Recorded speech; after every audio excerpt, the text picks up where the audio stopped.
Good afternoon viewers, চলে এলাম নতুন একটা ভিডিওর সঙ্গে। এই যে আজকে সানডে স্পেশাল লাঞ্চ হচ্ছে চিলি চিকেন আর ফ্রাইড রাইস। তাই ওই যে জোগাড়জান্তি করতে বসে গেছি। বোন আর মামা ওরা সবাই চলে যাবে, কালকে মামার পরীক্ষা, তার জন্য ওরা থাকবে না। ঠিক আছে, তাই তাড়াতাড়ি রান্না বসিয়ে দিয়েছি ব্রেকফাস্ট করে। এই যে একদিকে চিকেনটা ভেজে নিলাম, ভেজে নিলাম না, ভাজছি।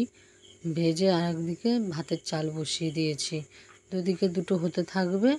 রাইস করতে তো বেশি সময় লাগে না, সময় লাগে চিকেনটা রান্না করতে, চিলি চিকেন, কারণ একটা একটা করে ভাজবো।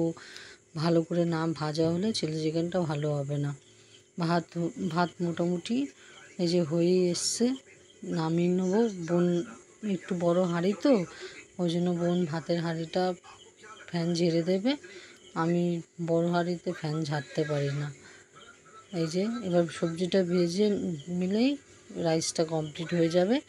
আর চিলি চিকেনের এই যে ঝিরিঝিরি করে কেটে নিয়েছি পেঁয়াজ ক্যাপসিকাম। আমি মোটা মোটা করে কাটি না। এইটা কী হয়, গ্রেভিটা একটু ঘন মতন হয়, দেখতেও ভালো লাগে, খেতেও ভালো লাগে। ঠিক আছে, আর বেশি কথা কিছু বলতে পারছি না। আমাদের রাইস তৈরি হয়ে গেছে পুরো।